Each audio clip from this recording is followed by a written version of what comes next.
The history of the United States Congress refers to the chronological record of the United States Congress including legislative sessions. The Constitution defines the Senate as having 2 senators for each state in the Union. The size of the House of Representatives is based on the number of states and the populations. The numerical size of the House is set by law, not by the Constitution. The House grew in size as states were admitted throughout the 19th century, and as the nation grew in population. Since the Constitution allows for 1 representative for as few as 30,000 citizens, Congress passed new, higher limits for the House, which grew in size until a law passed in 1911, based on the National Census of 1910, established the present upper limit of 435 members of the House. Since the House's size was fixed but the population kept growing, instead of a congressperson representing only 30,000 citizens, a congressperson represents 600,000 and more persons.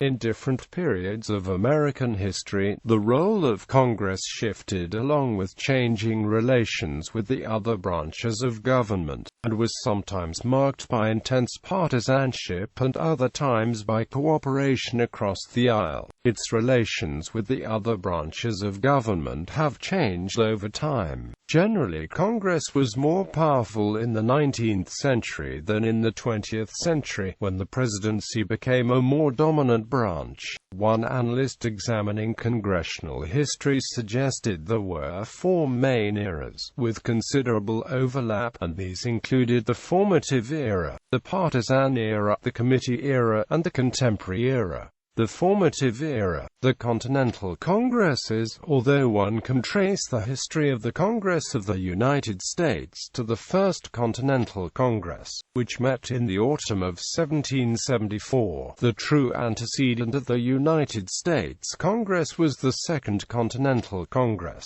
whereas the First Continental Congress was a meeting of representatives of 12 of Great Britain's American colonies that sent a list of grievances to King George III. The Second Continental Congress evolved into the first governing body of the United States when the American Revolutionary War commenced in April 1775. The Second Continental Congress was convened on May 10, 1775, with 12 colonies in attendance. A year later, on July 4, 1776, the Continental Congress declared the 13 colonies free and independent states, referring to them as the United States of America. The Second Continental Congress was the national government until March 1, 1781, supervised the war and diplomacy, and adopted the Articles of Confederation before the states ratified it in 1781. One common term for patriot was congressman, who was a supporter of Congress against the king. The Congress of the Confederation governed the United States for 8 years. There was no chief executive or president before 1789, so Congress governed the United States. Articles of Confederation. The Articles of Confederation were written in 1776, and came into effect in 1781. This established a weak central government, with only a unicameral body, in which each state was equally represented and each had a veto over most actions. There was no executive or judicial branch. This Congress was given limited authority over foreign affairs and military matters, but not to collect taxes, regulate interstate commerce, or enforce laws. This system of government did not work well with economic fights among the states, and an inability to suppress rebellion or guarantee the national defense. Annapolis became the temporary capital of the United States after the signing of the Treaty of Paris in 1783. Congress was in session in the State House from November 26, 1783, to June 3, 1784, and it was in Annapolis on December 23, 1783, that General Washington resigned his commission as Commander-in-Chief of the Continental Army. For the 1783 Congress, the governor of Maryland commissioned John Shaw, a local cabinet maker, to create an American flag. The flag is slightly different from other designs of the time. The blue field extends over the entire height of the hoist. Shaw created two versions of the flag, one which started with a red stripe and another that started with a white one. In 1786, a convention, to which delegates from all the states of the Union were invited, was called to meet in Annapolis to consider measures for the better regulation of commerce. The delegates came from only 5 states, and the convention, known afterward as the Annapolis Convention, without proceeding to the business for which it had met, passed a resolution calling for another convention to meet at Philadelphia in the following year to amend the Articles of Confederation. The Philadelphia Convention drafted and approved the Constitution of the United States, which is still in force. The Constitution. In May 1787, a convention met in the Philadelphia State House for the purpose of resolving problems with the Articles of Confederation. Instead, the Articles were scrapped entirely and a new constitution was drafted. All states agreed to send delegates, except Rhode Island. One of the most divisive issues facing the convention was the way which structure of Congress would be defined. The practice of having 2 House bicameral legislatures was well established in state governments by 1787. Edmund Randolph's Virginia Plan argued, for a bicameral Congress the lower house would be elected directly by the people whereas the upper house would be elected by the lower house. The plan attracted support of delegates from large states as it called for representation based on population. The smaller states, however, favored the New Jersey Plan, which had a unicameral Congress with equal representation for the states. Arguments between Federalists and Anti-Federalists about congressional scope, power, role, and authority happened before ratification of the Constitution and continue, to varying extents, to the present day. Generally, the Constitution gave more powers to the federal government, such as regulating interstate commerce, managing foreign affairs and the military, and establishing a national currency. These were seen as essential for the success of the new nation and to resolve the disputes that had arisen under the Articles of Confederation. But the states retained sovereignty over other affairs.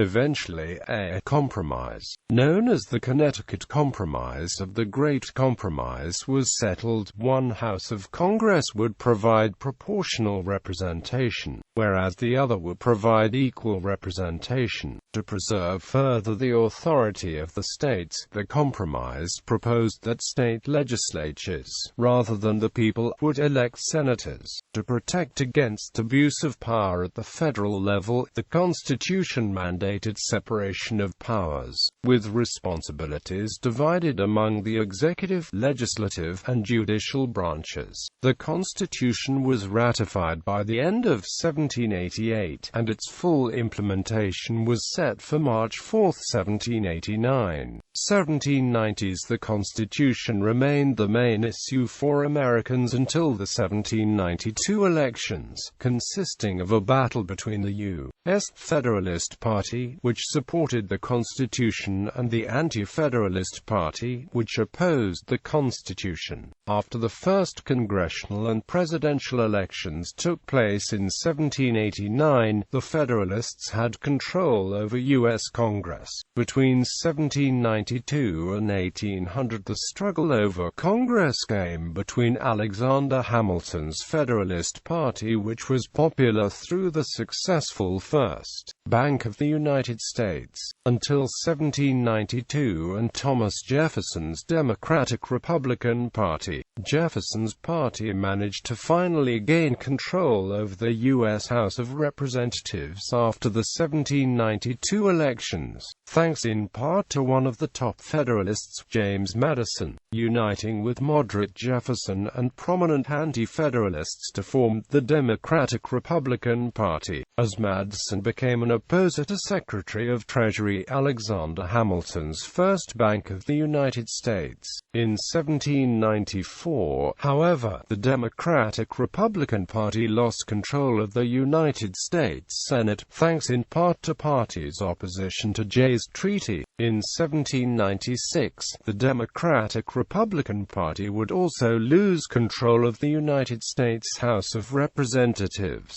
due to the party's support of the unpopular French Revolution, though the Democratic-Republican Party still could obtain second-place victories in these elections, which made Jefferson the U.S. vice president as well. Washington, however, was supported by almost every American, and even though he ran under the Federalist ticket, he still was not an official Federalist and was easily re-elected U.S. President unanimously in 1792 as well, and John Adams, an actual Federalist who was also elected United States President in 1796, was elected Vice President on the Federalist ticket, with Washington as well. 19th century. The early 19th century was marked by frequent clashes between the House of Representatives and the Senate. After victory in the 1800 U.S. elections, Jefferson's Democratic-Republican Party dominated both the U.S. Senate and U.S. House of Representatives,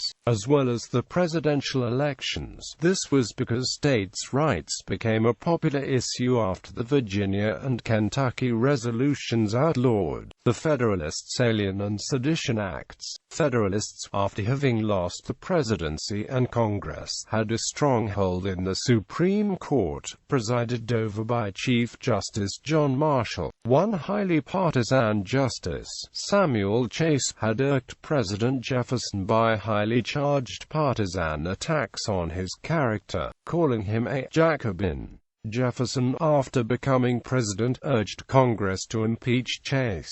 The House initiated impeachment in late 1804, and the Senate tried but acquitted him, partially on the realization that while Chase's actions had been reprehensible, it was more important to preserve an independent judiciary. The congressional action had the effect of chastening the Supreme Court, whose members, from that point on, generally refrained from open character attacks on members of Congress and the President, and limited the criticisms to the judicial aspects of congressional and presidential decisions. Chase was the only Supreme Court justice impeached by Congress. Henry Clay of Kentucky was the Speaker of the U.S. House of Representatives, and dominant leader over Congress during the 1810s. A careful numerical balance between the free North and the slave-holding South existed in the Senate, as the numbers of free and slave states was kept equal by a series of compromises, such as the Missouri Compromise of 1820. That broke down in 1850 when California was admitted as a free state, but the Compromise of 1850 postponed a showdown. Meanwhile, the North was growing faster and dominated the House of Representatives, despite the rule that counted 3/5 of non-voting slaves in the population base of the South. The partisan era, 1820s and beyond. The victory of John Quincy Adams in 1824 was challenged by Andrew Jackson, who argued a corrupt bargain between Clay and Adams had cheated Jackson. Jackson led both electoral votes and popular votes, but he had no majority in the Electoral College. Clay strongly opposed Jackson's total war policy. Clay gave his votes in the House of Representatives to the candidate who was closest to Jackson in terms of both electoral votes and popular votes, namely, John Quincy Adams. Jackson and his followers easily dominated the 1826 congressional election and took complete control of the 20th United States Congress. As the second-party system emerged, established, the Whigs and Jacksonians battled for control of Congress. In the 1832 Senate elections, the National Republican Party, which was the main party that opposed Andrew Jackson, gained control of the U.S. Senate after President Jackson broke with his Vice President John Calhoun, and gained Senate seats in parts of the southern U.S., and maintained control over Senate until 1835, when Jackson's popular bank policies could help the Democrats regain control of Congress again in the 1834 congressional elections. This break between Jackson and Calhoun was over whether or not South Carolina could avoid the Tariff of 1828, which Calhoun strongly opposed, and resulted in Calhoun's new nullifier party eventually uniting with Henry Clay's National Republican Party, and other opponents of Andrew Jackson, to form the U.S. Whig Party in 1834. The Whigs swept into power in 1840, thanks in later part to the fact that President Martin Van Buren became unpopular after he continued to fail at bringing the U.S. out of the Depression started by the Panic of 1837. Van Buren would even lose in his home state of New York. Following the death of President William Henry Harrison in 1841, John Tyler became president and soon broke bitterly with Clay and the Whigs in Congress, after he continuously vetoed Clay and the Whig Party's bills for a National Banking Act in 1841. As a result, Tyler's supporters helped give the Democrats control of the United States House of Representatives in the 1842 congressional elections. Democrats regained control of Congress in the 1844 elections, as well, thanks to the huge support of the annexation of Texas, as the 29th United States Congress, but the Whigs were back in control of both houses in 1846. Thanks in part to the opposition of the Mexican-American War, the Democrats were able to regain control of Congress in 1848. Thanks in part to the U.S. winning the Mexican-American War, the Democrats now had complete control over the 31st United States Congress. Despite the break between the anti-slavery and pro-slavery Democrats, because of this break, the Democrats would not maintain the U.S. presidency, and Whig Party member Zachary Taylor was elected the 12th President of the United States in the 1848 U.S. presidential election. In 1852, the divide between the pro-slavery Southern wings and the anti-slavery Northern would also help give the Democrats not only control both houses of Congress,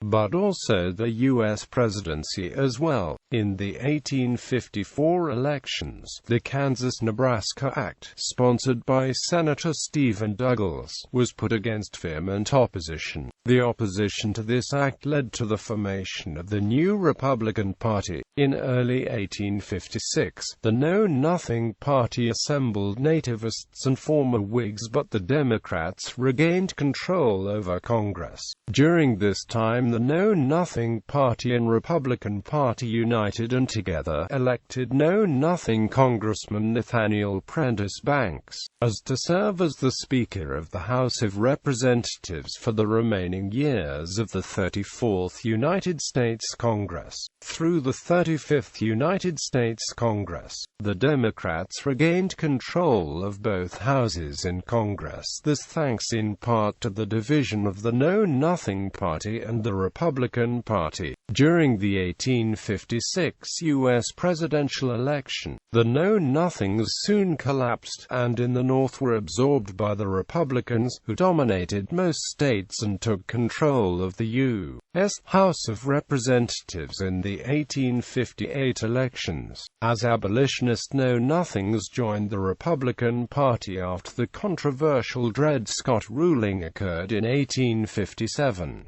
In 1860, Abraham Lincoln led the Republicans to a victory based entirely in the anti-slavery North, and the Republican Party now took full control of Congress. Civil War and aftermath. Congress played a major role in the American Civil War, as the Republicans were in control of both chambers. After the war ended in 1865, Reconstruction was controlled by President Andrew Johnson, who broke with the Radical Republicans after the elections of 1866. The Radicals came to power, impeached President Johnson, and controlled Reconstruction policy. The Radical hold was broken by the Democratic landslide victories in the election of 1874, and Democrats regained control of the U.S. House of Representatives. This was thanks in part to the Long Depression started by the Panic of 1873.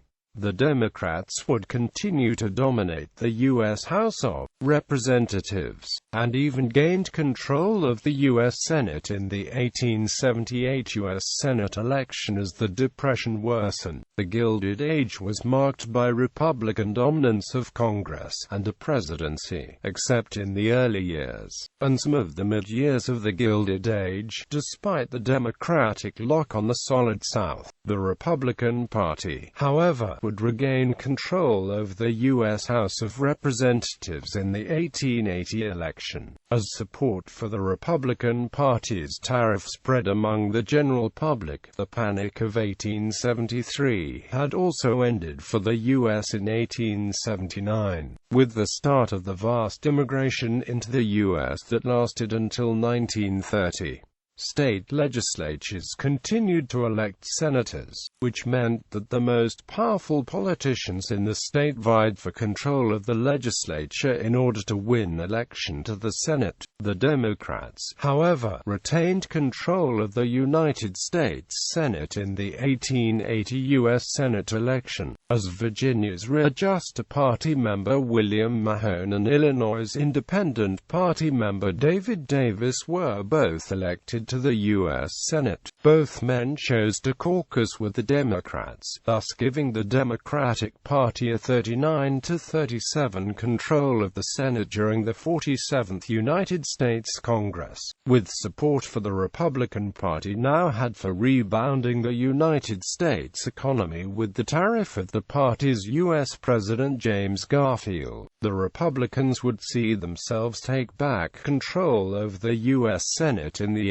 1882 U.S. Senate elections, while the Republican Party was now in control of both houses of Congress once again. It wouldn't last for long at all. President Arthur became unpopular within after turning on Roscoe Conkling and the stalwarts and supported civil reform. In some cases, Senate elections were tainted by corruption and bribery. In other instances, gridlock between the two houses of state legislatures prevented the election of a senator. These issues were resolved by the 17th Amendment, which provided for the direct popular election of senators, with former Speaker of the House of Representatives James Blaine tainted by the Mulligan letters. The Republicans would lose control of the U.S. House of Representatives, as well as the presidency, in 1884. In 1888, New York's support for the Republican Party's tariff policies helped Republicans retake control over the U.S. House of Representatives once again. Through the state of New York, the Democrats were able to regain control over the U.S. House of Representatives after the Republican Party lost support after President Benjamin Harrison continued to spend money from the U.S. Treasury to try to help American businesses that were suffering from the high U.S. tariffs in the 1890 elections, as well as also regaining the presidency and U.S. Senate in 1892. As opposition to President Harrison's tariffs grew, the The Republicans, however, would regain control over Congress in the 1894 congressional election, after President Cleveland, and the Democrats continued to fail at bringing the U.S. out of the Depression started by the Panic of 1893. William McKinley, also being elected U.S. President in 1896, brought the U.S. out of the Depression started by the Panic of 1893, through his support of both big businesses and high tariffs, and officially began the Progressive Era.